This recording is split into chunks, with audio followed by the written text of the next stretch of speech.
बहू, ये तुम मेरे लैपटॉप के साथ क्या कर रही हो? मम्मी, मैंने इनको कहा भी था कि आपका ऑफिशियली लैपटॉप है, इसको बिना मम्मी की परमिशन के यूज मत करो, लेकिन ये मेरी बात सुनती का है। इवन मेरी क्या, घर में किसी की भी बात नहीं सुनती है। चलानी तो अपनी होती है इनको। चेक कर लो, पक्का कुछ ना कुछ बिगाड़ा होगा, मुझे तो यकीन है। मम्मी जी, वो क्या है ना, मुझे एक इम्पॉर्टेंट काम था इसलिए मैंने आपका लैपटॉप यूज़ कर लिया।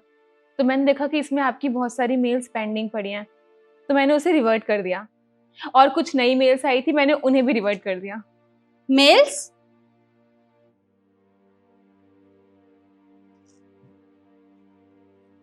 दिखाओ।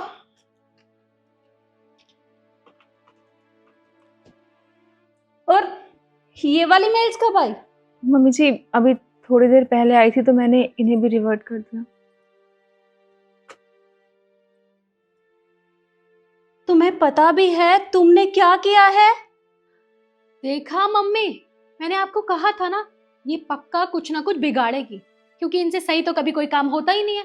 समझती क्या हो आप खुद को? इस घर की महारानी हो कि जो मन में आएगा वो कर दोगी। अब खराब कर दिया ना मम्मी का काम। तुमसे बात की मैंने या पूछा तुमसे कुछ? 1 मिनट चुप नहीं बैठ सकती? देखिए मम्मी जी, मुझसे गलती हो गई तो मुझे माफ़ कर दीजिए, बट मैंने बस आपकी हेल्प करने की ट्राई की थी। मुझे नहीं पता था कि क्या करना है, कैसे करना है। I am so sorry. अरे तुम नहीं जानती तुमने क्या किया है। तुमने कोई गलती नहीं की है, इसमें घबराने की जरूरत नहीं है, बल्कि तुम्हारी वजह से तो सब कुछ ठीक हुआ है। इन फॉरेन क्लाइंट के साथ मेरी मीटिंग बहुत दिनों से चल रही थी, पर मैं ये डील डन नहीं कर पा रही थी क्योंकि फॉरेन लैंग्वेज किसी को आती ही नहीं है। और मैंने ऑफिस में भी सबको बोला कि इस लैंग्वेज को सीख ले, पर किसी ने कोशिश ही नहीं की। और आज तुम्हारी वजह से मेरा बहुत बड़ा प्रॉफिट हुआ है। मम्मी जी, सच में मेरी वजह से? हाँ, ये देखो, क्लाइंट ने तुम्हें अप्रिसिएट भी किया है और कमेंट डाला है उन्होंने। ये तो बहुत अच्छी बात है कि आपका काम हो गया। वैसे तुम्हें ये फॉरेन लैंग्वेज कैसे आती है? वो क्या है ना मम्मी जी, ग्रेजुएशन कंप्लीट होने के बाद मैं एमबीए तो कर रही थी, फिर मैंने सोचा कि साइड बाय साइड लैंग्वेज का कोर्स भी कर लेती हूँ। तो मैंने 3-4 लैंग्वेज सीख ली थी वहाँ पे, जैसे कि फ्रेंच, स्पेनिश, अरेबियन। तो फिर वो सब मुझे आती हैं, इसलिए मैंने बस बात कर ली। अरे ये तो बहुत अच्छी बात है। जब तुम्हें इतनी सारी लैंग्वेजेस आती हैं तो तुमने मुझे क्यों नहीं बताया? तुम्हें तो हमारा ऑफिस ज्वाइन करना चाहिए था। जी वर्मा जी, ठीक है, आप देख लीजिएगा बाकी। ओके। निखिल, मैं क्या बोल रही थी कि हमारी शादी को बहुत टाइम हो चुका है, और मैं सोच रही हूँ कि मैं अपनी जॉब फिर से ज्वाइन कर लेती हूँ, है ना? अच्छा रहेगा ना, घर पे टाइम पास भी नहीं होता, इससे अच्छा जॉब कर लूंगी। यार ये क्या बात कर रही हो तुम? वैसे भी तुम्हें कहीं काम करने की जरूरत क्या है? अपने घर में सब कुछ तो है, और खुद का हमारा इतना बड़ा बिजनेस है, तो तुम काम क्यों ही करोगी? आराम से घर में रहो ना। बात ये नहीं है कि यहाँ पे कमी है कि नहीं है, मुझे पता है घर में क्या ही कमी होगी, सब कुछ तो है। पर वो क्या है ना कि मैंने तुमसे शादी से पहले भी कहा था कि मुझे जॉब करनी है। आखिरकार मैंने इतना पढ़ाई लिखाई किस लिए किया है? ताकि मैं जॉब कर सकूं, और मुझे खुशी मिलती है जॉब करके, इसलिए करना चाहती हूँ बस। और मैं क्या सोच रही हूँ, तुम ना मम्मी जी से बात कर लो, मैं ना अपने ही घर के बिजनेस में ही काम कर लूंगी, है ना? बाहर जाने की जरूरत ही क्या है? यार देखो, शादी से पहले बात कुछ और थी और अब बात कुछ और है। माना कि शादी से पहले तुमने कहा था कि तुम्हें जॉब ज्वाइन करनी है, तुम्हें काम करना है, और अब देखो यार, अब ना शादी के बाद काफ़ी सारी चीज़ें चेंज हो जाती है। अगर माँ को ये बात पता चलेगी ना, तो वो गुस्सा हो जाएंगी। अगर तुम्हें खुद बात करनी है इसके लिए, तो तुम माँ से जाके खुद बात करो, मैं नहीं कर सकता। देखो निखिल, मैं कैसे बात करूंगी मम्मी जी से? तुम बात करके देखो ना, क्या पता वो मान जाए। और वैसे भी तुम समझ सकते हो ना कि मुझे जॉब करना बहुत पसंद है, और मुझे बहुत खुशी मिलती है वो करके, इसलिए मैं करना चाहती हूँ। प्लीज तुम एक बार बात करके देखो ना। और इसमें गलत भी क्या है? अपना तो फैमिली बिजनेस है ना, मैं उसमें बस काम कर लूंगी तो क्या दिक्कत आएगी? प्लीज समझो ना।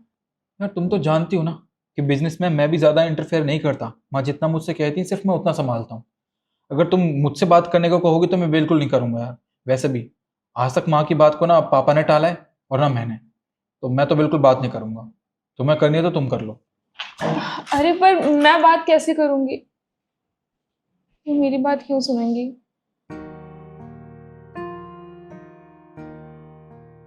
और फिर जब उन्होंने ही मना कर दिया तो फिर मैं आपसे कैसे आके बोलती। मुझे डर लग रहा था कि आप भी यही बोलेंगी। देखो बेटा, तुम्हें पता तो है कि घर के जितने भी फैसले होते हैं वो मैं ही लेती हूँ, तो तुमने मुझे क्यों नहीं बताया? अगर तुम मुझे बताती तो मैं तुम्हें ऑफिस ज्वाइन करवा देती। मम्मी जी, मैं बस डर गई थी क्योंकि जब निखिल ने मना कर दिया तो आप तो मेरी सास है, आपको नहीं पसंद आएगा मेरा काम करना, इसलिए बस। बेटा, इसमें तुम्हारी गलती नहीं है। दरअसल हमारे समाज की सोच ही ऐसी हो गई है। सब लोग चाहते हैं कि उनके घर में बहू आए, लेकिन नौकरानी बनकर। वो सिर्फ घर का काम करे, झाड़ू पोछा, साफ सफाई, कपड़े बर्तन, बस इन्हीं कामों में व्यस्त रहे। कोई नहीं चाहता कि वो इन चार दीवारियों से बाहर निकले। पर मैं उनके जैसी नहीं हूँ। जब मैं खुद ऑफिस जाती हूँ, अपना ऑफिस संभालती हूँ, इतना बड़ा बिजनेस है हमारा, तो मैं तुम्हें घर में कैद करके क्यों रखूंगी? अरे मैं तो चाहती हूँ कि तुम भी हमारे ऑफिस ज्वाइन करो और हमारा साथ दो। मम्मी, मुझे लगता है आप भूल गई हैं।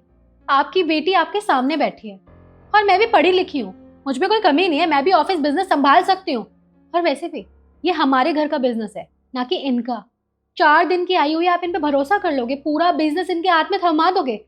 मम्मी, ये कुछ ना कुछ खराब ही करेगी, क्योंकि मुझे ना इन पे 1% भरोसा नहीं है। तो आप सब कुछ मुझे समझा दीजिए, मैं कल से ऑफिस ज्वाइन कर लूंगी। सबसे पहली बात तो ये कि ये रिश्ते में तुम्हारी भाभी लगती है, और अपनी भाभी से थोड़ा प्यार से बात किया करो। और दूसरी बात कि मैं नहीं भूली हूँ कि तुम मेरी बेटी हो, मुझे अच्छे से याद है। लेकिन शायद तुम्हें याद नहीं है कि कुछ दिनों पहले मैंने तुम्हें बोला था कि बेटा मेरे काम में मेरी थोड़ी हेल्प कर दिया करो। लेकिन तुमने क्या कहा कि माँ, अभी मेरी उम्र नहीं है ऑफिस ज्वाइन करने की, अभी मुझे अपने दोस्तों के साथ एंजॉय करना है, मुझे उनके साथ घूमना है, शॉपिंग करनी है।